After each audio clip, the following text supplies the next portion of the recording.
تو آج ہم بل گیٹس کی شخصیت کا ایک تفصیلی جائزہ لے رہے ہیں، خاص طور پر ان معلومات کی بنیاد پر جو ہمارے پاس ہیں، یعنی ویکیپیڈیا کے کچھ اقتباسات۔ جی، اور یہ اقتباسات ان کی زندگی کے کئی اہم پہلوؤں کا احاطہ کرتے ہیں۔ مطلب مائکروسافٹ کے بالکل شروع کے دنوں سے لے کر ان کی بہت بڑی فلائی سرگرمیوں تک، اور ہاں، کچھ حالیہ تنازعات تک بھی۔ تو ہمارا مقصد یہی ہے کہ ان ذرائع سے اہم باتیں نکالیں، سمجھیں کہ بل گیٹس کا اثر کیا رہا ہے۔ چلیں شروع کرتے ہیں۔ ٹھیک ہے۔ سب سے پہلے مائکروسافٹ، ظاہر ہے وہیں سے کہانی شروع ہوتی ہے۔ 1975 میں پال ایلن، جو ان کے بچپن کے دوست تھے، ان کے ساتھ مل کر کمپنی بنائی۔ جی، اور اس کے لیے ہارورڈ یونیورسٹی کی تعلیم بھی ادھوری چھوڑ دی۔ ایک بہت بڑا قدم تھا اس وقت۔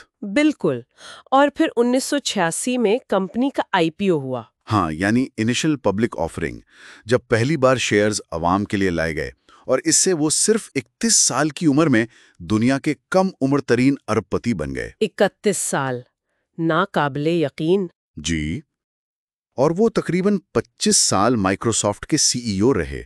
یہ بھی ایک لمبا عرصہ ہے۔ بعد میں چیف سافٹ ویئر آرکیٹیکٹ بن گئے۔ اچھا، لیکن اتنی کامیابی کے ساتھ کچھ مشکلات بھی آئیں؟ مطلب ان کے کاروباری طریقوں پر تنقید بھی ہوئی؟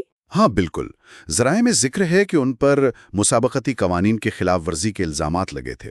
کچھ عدالتی کارروائیاں بھی ہوئیں۔ ظاہر ہے اتنی بڑی کمپنی چلانے میں یہ چیزیں بھی آتی ہیں۔ صحیح، تو یہ تو ہوئی مائکروسافٹ کی کہانی، کم از کم شروعاتی حصہ۔ پھر ان کی توجہ فلاحی کاموں کی طرف کیسے گئی؟ جی، جیسے جیسے مائکروسافٹ میں ان کا روزمرہ کا کردار کم ہوا، شاید 2000 کے آس پاس۔ ہاں، 2000 میں بل اینڈ میلنڈا گیٹس فاؤنڈیشن قائم ہوئی۔ بالکل، اور یہ فاؤنڈیشن آج دنیا کی سب سے بڑی نجی فلاحی تنظیموں میں شمار ہوتی ہے۔ اور کام کیا کرتی ہے یہ فاؤنڈیشن؟ مطلب کن شعبوں میں؟ بہت سے شعبوں میں۔ عالمی صحت، غربت میں کمی، تعلیم، اور اب تو موسمیاتی تبدیلی پر بھی کافی کام کر رہے ہیں۔ ان کا انداز بھی ویسے کافی ڈیٹا پر مبنی ہے، ٹیکنالوجی کا استعمال کرتے ہیں، جو ان کے پس منظر کو دیکھتے ہوئے سمجھ آتا ہے۔ جی ہاں، اور پھر انہوں نے وارن بفے کے ساتھ مل کر دی گیونگ پلیج بھی شروع کیا۔ اچھا، وہ کیا چیز ہے؟ وہ دراصل ایک وعدہ ہے، ایک عوامی عہد، جس میں دنیا کے امیر ترین لوگ اپنی دولت کا بڑا حصہ، کم از کم آدھا، فلاحی کاموں کے لیے وقف کرنے کا اعلان کرتے ہیں۔ واہ، یہ تو بہت بڑی بات ہے۔ جی، کافی بااثر پہل ہے۔ اچھا، فلاحی کاموں کے ساتھ ساتھ ان کے ذاتی کاروباری منصوبے بھی ہیں۔ کیسکیڈ انویسٹمنٹ کا ذکر ہے؟ جی، یہ ان کی ذاتی سرمایہ کاری کی کمپنی ہے، اور ذرائع یہ بتاتے ہیں کہ اس کے ذریعے وہ امریکہ میں زرعی زمین کے سب سے بڑے نجی مالکان میں سے ہیں۔ زرعی زمین؟ یہ دلچسپ ہے۔ ہاں، اس کے علاوہ وہ ٹیکنالوجی میں بھی سرمایہ کاری کر رہے ہیں۔ ٹیرا پاور ہے، جو جدید نیوکلیئر ری ایکٹر ٹیکنالوجی پر کام کر رہی ہے۔ اچھا، یعنی صاف توانائی کی طرف بھی توجہ ہے۔ بالکل، بریک تھرو انرجی بھی اسی سلسلے میں ہے، صاف توانائی کے منصوبوں میں سرمایہ کاری۔ اور پھر آٹونیشن، ایکو لیب جیسی کمپنیوں میں بھی ان کے شیئرز ہیں۔ تو دائرہ کار بہت ہی وسیع ہے، ٹیکنالوجی، فلاح، زراعت، توانائی۔ جی، کافی متنوع ہے۔ لیکن جیسا کہ اکثر ہوتا ہے، اتنے بڑے نام کے ساتھ کچھ تنازعات بھی جڑ جاتے ہیں۔ ذرائع میں جیفری ایپسکین کے ساتھ تعلقات کا ذکر ہے۔ جی، اس پر میڈیا میں کافی بات ہوئی ہے، خاص طور پر ایپسٹین کی سزا کے بعد بھی ان سے مبینہ ملاقاتوں پر سوالات اٹھے۔ یہ ایک حساس موضوع رہا ہے۔ اور پھر مائکروسافٹ بورڈ سے ان کی علیحدگی، وہ بھی خبروں میں تھی۔ ہاں، مئی 2021 کی کچھ رپورٹس کے مطابق وہ بورڈ سے اس وقت الگ ہوئے جب بورڈ ایک ملازمہ کے ساتھ ان کے ماضی کے ایک مبینہ تعلق کی اندرونی تحقیقات کر رہا تھا۔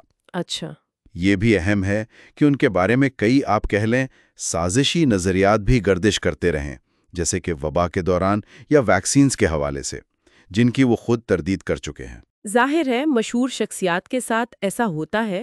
ہم یہاں صرف وہی بتا رہے ہیں جو ذرائع میں ہے۔ بالکل، غیر جانبداری سے۔ انہوں نے خود بھی لکھا ہے، کتابیں شائع ہوئی ہیں ان کی۔ جی ہاں، موسمیاتی تبدیلی پر کہ اس تباہی سے کیسے بچا جائے، اور ایک کتاب اگلی وبائی بیماری کو روکنے کے بارے میں بھی لکھی ہے۔ تو مجموعی طور پر اگر ان ذرائع کو دیکھیں تو بل گیٹس کی شخصیت کیسی نظر آتی ہے؟ دیکھیں، ایک بہت ہی کثیر الجہتی تصویر بنتی ہے۔ ایک طرف ٹیکنالوجی کا بے تاج بادشاہ جس نے دنیا بدل دی، دوسری طرف بے پناہ دولت کا مالک۔ اور پھر ایک بہت بڑا فلاحی کارکن جو عالمی مسائل حل کرنا چاہتا ہے۔ جی، اور ساتھ ہی ایک ایسی شخصیت جس کے گرد کچھ سنجیدہ سوالات بھی ہیں، کچھ تنازعات بھی ہیں۔ یہ سب مل کر ہی ان کی مکمل تصویر بناتے ہیں۔ یہ واقعی سوچنے کی بات ہے کہ ایک شخص، اس کے فیصلوں کا، چاہے وہ ٹیکنالوجی میں ہو، صحت میں ہو یا ماحول کے لیے، دنیا پر کتنا گہرا اور دیرپا اثر ہو سکتا ہے۔ شاید یہ وہ سوال ہے جس پر غور کرتے رہنا چاہیے۔